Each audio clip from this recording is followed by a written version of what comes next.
مقدس دیوار جو یہودیوں کے لیے اتنی ہی مقدس ہے جتنا مسلمانوں کے لیے خانہ کعبہ، جس کے سامنے ایک مذہبی فریضہ کے طور پر وہ 2000 سال سے رو رو کر دعائیں کر رہے ہیں، اور اسی لیے اس دیوار کا نام دیوار گریہ پڑ گیا۔ آخر اس دیوار کے اندر ایسا کیا خاص ہے؟ اس کی تاریخ کیا ہے؟ اور یہودی یہاں پر آ کر کیا دعائیں کرتے ہیں؟ انہیں کس مسیحا کا انتظار ہے؟ اور آنے والے وقتوں کے اندر اس دیوار سے متعلق وہ کیا ارادے رکھتے ہیں؟ یہ سب باتیں ہم آپ کو آج اس ویڈیو کے اندر بتانے والے ہیں، کیونکہ اس دیوار گریہ کی تاریخ فلسطین کے موجودہ کشیدہ حالات اور مستقبل میں ہونے والی تیسری عالمی جنگ سے جڑے ہوئے ہیں۔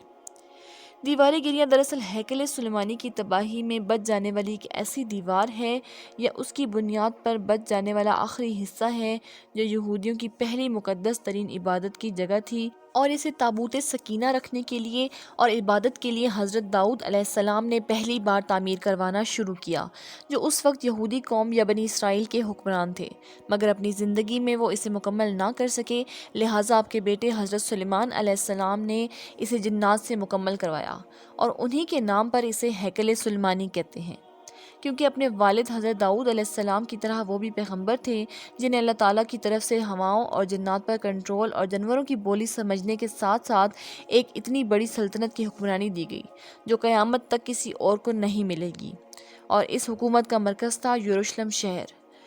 ہیکل سلیمانی کی تعمیر سے پہلے یہودیوں کے ہاں کسی قسم کے باقاعدہ ہیکل کا نہ کوئی تصور تھا، نہ کوئی وجود۔ اس قوم کی بدوؤں والی خانہ بدوش زندگی تھی، اور ان کا ہیکل یا معبد صرف ایک خیمہ ہوا کرتا تھا جس میں تابوت سکینہ رکھا ہوتا، اور اسی طرف منہ کر کے یہ لوگ عبادت کیا کرتے، کیونکہ تابوت سکینہ جنت سے بھیجا گیا ایک مقدس ترین صندوق تھا، جو کہ نبیوں کو بطور وراثت ملتا رہا، یہاں تک کہ حضرت موسیٰ علیہ السلام تک پہنچا، اور اس صندوق کے اندر حضرت موسیٰ علیہ السلام کا عصا مبارک، من و سلوہ اور دوسرے پیغمبروں کی یادگاریں تھیں، اور یہودی اس تابوت کی برکت سے اسے سامنے رکھ کر دعا کر کے ہر قسم کی مصیبت اور پریشانی کو حل کر لیا کرتے تھے۔ مختلف قوموں کے ساتھ جنگوں کے دوران اس صندوق کو یہ اپنے لشکر کے آگے رکھا کرتے، جس کی برکت سے اللہ تعالیٰ انہیں دشمن پر فتح عطا کر دیتا۔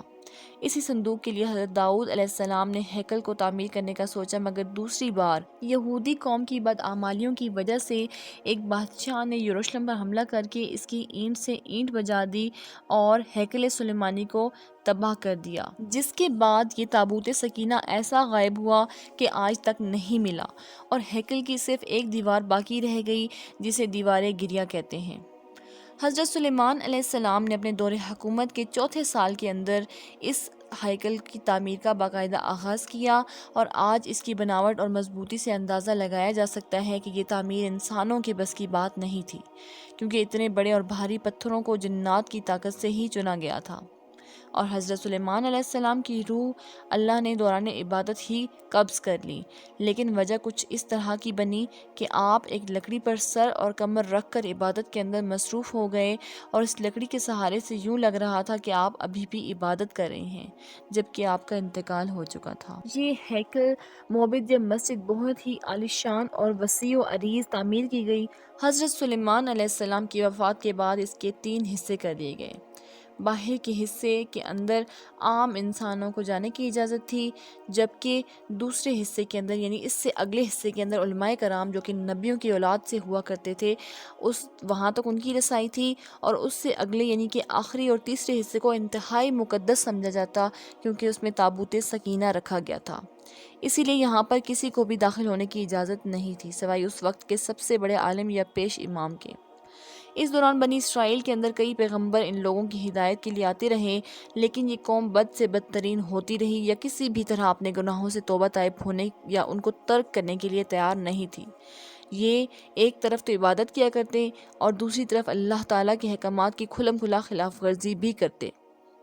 ان کے دوغلے پن اور منافقت سے اللہ تعالیٰ کی ذات جلال کے اندر آئی، کیونکہ ان کے پاس بے شمار نبی بھیجے گئے، لیکن یہ قوم سدھرنے کو تیار نہیں تھی، حتیٰ کہ ان کی شکلیں تبدیل کر کے بندر اور سور کی طرح بنائی گئی، طرح طرح کے عذاب دیے گئے، لیکن یہ گناہوں سے باز نہیں آئے۔ ان لوگوں نے کاروبار شروع کر دیے، جادو سیکھنا شروع کر دیا، قتل و غارت اور بے ایمانی کے اندر حد سے بڑھ گئے۔ تب ان پر آخری عذاب کا کوڑا یوں برسایا گیا کہ اب اللہ تعالیٰ کی ذات نے انہیں در بدر اور لاوارثوں کی طرح چھوڑ دینے کا فیصلہ کیا۔ لہٰذا بابل کے بادشاہ بخت نصر نے ان کے ملک پر ایسا حملہ کیا کہ کوئی عمارت سلامت نہیں رہی۔ ہیکل سلیمانی مکمل طور پر تباہ و برباد کر کے رکھ دیا اور ہیکل میں سے تابوت سکینہ نکالا اور اپنے ساتھ لے گیا۔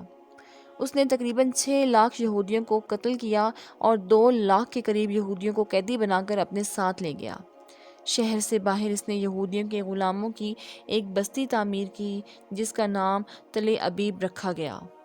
17 سال تک ہیکل سلیمانی صفحہ ہستی سے یوں مٹا رہا۔ دوسری طرف بادشاہ نصر نے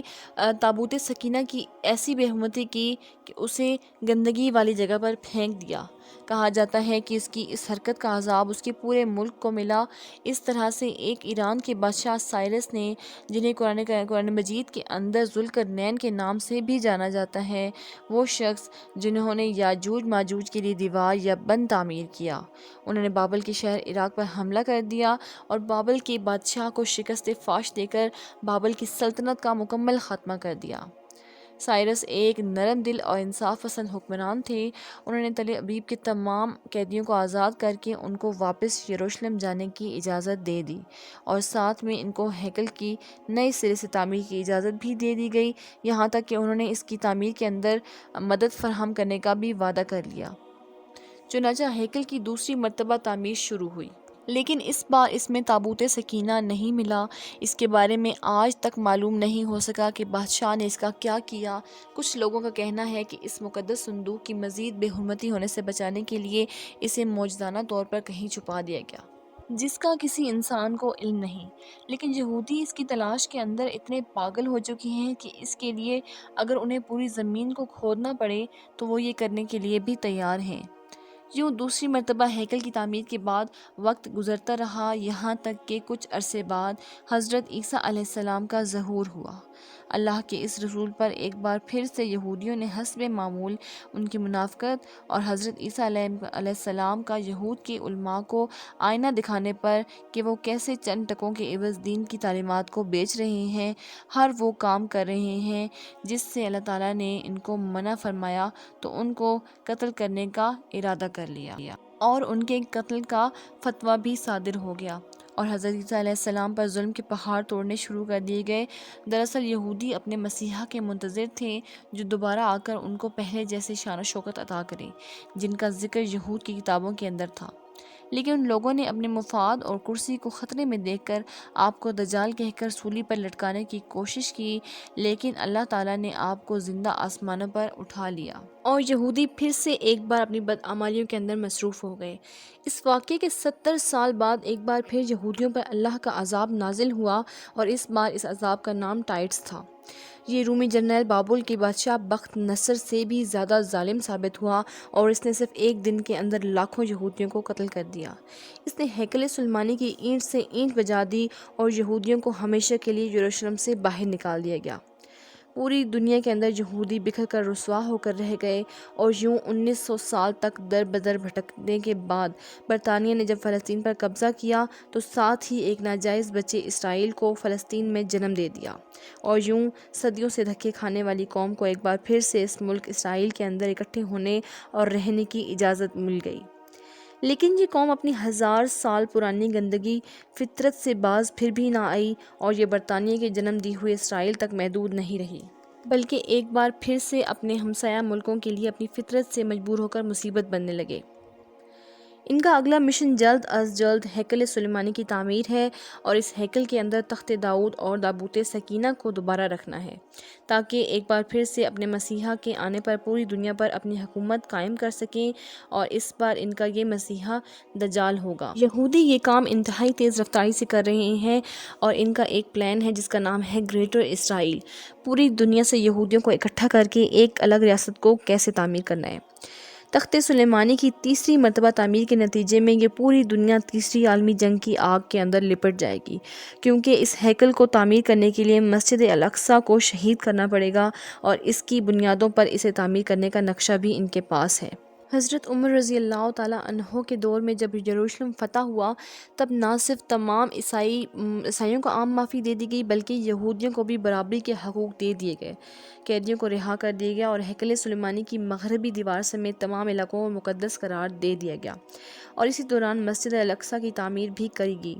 مغربی دیوار کو مضبوط کیا گیا اور تمام انتظامات یہودیوں کو سونپ دیے گئے۔ یہودی آج تک اس ہیکل کی بچ جانے والی دیوار کو ہاتھ لگا کر گڑ گڑاتے ہیں اور روتے پیٹتے ہیں، توبہ اور معافیاں طلب کرتے ہیں، مگر آج بھی اپنی مکار فطرت سے بالکل باز نہیں آئے۔ یہودیوں کے ناپاک منصوبے کے 4 مرحلے ہیں۔ پہلے نمبر پر مسلمانوں کے 2 اہم ترین مقدس مقامات کو گرانا، یعنی مسجد الاقصیٰ اور قبۃ الصخرہ، اور دوسرے نمبر پر ہیکل سلیمانی کی تعمیر، جس کے بعد دنیا کی سب سے بڑی خوفناک عالمی جنگ ہوگی، اور چوتھے نمبر پر حضرت داؤد علیہ السلام کی تاج پوشی کے لیے استعمال ہونے والے پتھر تھرون آف ریورڈ کوچ تعمیر شدہ ہیکل کے اندر رکھ کر دجال کی تاج پوشی کرنا۔ دنیا بھر میں گریٹر، جو کہ کل 1.5 کروڑ یہودی ہیں، جن میں صرف 35 لاکھ اسرائیل میں آباد ہیں، انہوں نے دنیا بھر کے تمام یہودیوں کو اسرائیل میں لا کر گریٹر آباد کرنا ہے، جس کے لیے انہیں جگہ چاہیے اور اسی لیے وہ اسرائیل بنا رہے ہیں۔ اور دوسرا یہ کہ انہیں تیسری عالمی جنگ کے لیے تمام یہودیوں کو ایک جگہ پر اکٹھا کرنا بھی ہے، کیونکہ اس جنگ کا مقام اسرائیل کے اندر مجیدو نام کی ایک پہاڑی اور اس کے ارد گرد کے علاقے کو بتایا جاتا ہے، جس کا ذکر بائبل میں بھی موجود ہے۔ 1900 سالوں سے یہودیوں کا خانہ کعبہ گرا پڑا ہے، جسے وہ تعمیر کرنا چاہتے ہیں، اور تعمیر کہاں کرنا چاہتے ہیں؟ مسجد الاقصیٰ کی بنیادوں پر۔ دنیا بھر میں یہودیوں کی تعداد 1.5 کروڑ کے قریب ہے، جبکہ دنیا کے مسلمانوں کی کل آبادی 1.50 ارب ہے۔ لیکن پھر بھی یہ کم تعداد میں جو یہودی ہیں وہ 1.50 ارب مسلمانوں سے بھی زیادہ طاقتور ہیں، کیونکہ اللہ تعالیٰ کے رسول نے فرمایا تھا کہ اللہ تعالیٰ اس قرآن کی برکت سے قوموں کو عروج بخشے گا، اس پر عمل نہ کرنے اور اسے چھوڑ دینے کی وجہ سے مسلمان قوم معاشرے کے اندر ذلیل و رسوا ہوگی۔ آج دنیا بھر کے اندر مسلمانوں کے زوال کی سب سے بڑی وجہ یہی ہے کہ ہم نے قرآن اور اس کی تعلیمات کو زندگیوں سے نکال دیا ہے۔ کون سی وہ برائی اور 2 نمبری ہے جو ہم مسلمانوں کے اندر نہیں ہے؟ سیکولر ترقی کی فوجوں سے لمبے عرصے تک مقابلہ کرنے کے بعد انہیں شکست دینے والے ایک بوڑھے دانشمند ترک نجم الدین ارکبکان نے مسلمان حکمرانوں کی حالت زار پر تبصرہ کرتے ہوئے کہا تھا کہ 1.5 ارب مسلمان 80 لاکھ یہودیوں کا مقابلہ کرنے کی بجائے خدائی مدد اور ابابیلوں کے انتظار میں ہیں۔ مجھے یقین ہے کہ اگر یہ ابابیل مدد کے لیے آ بھی گئی تو یہ کنکر یہودیوں پر نہیں بلکہ ان بے عمل مسلمانوں پر پھینکیں گے جو صرف نام کے مسلمان ہیں اور خدا کی مدد کے انتظار کے سوا کچھ کرنا ہی نہیں چاہتے۔ ناظرین، ہمیں امید ہے کہ آپ کو آج کی ویڈیو انفارمیٹیو لگی ہوگی۔ مزید اس طرح کے کنٹینٹ کے لیے ہمارے چینل کو ضرور سبسکرائب کریں اور ویڈیو کو زیادہ سے زیادہ شیئر اور لائک کیجیے گا، اور اگر چینل پر نئے ہیں تو چینل کو ضرور سبسکرائب کیجیے۔ نئی ویڈیو میں ملیں گے، تب تک اپنا خیال رکھیے گا۔ اللہ نگہبان۔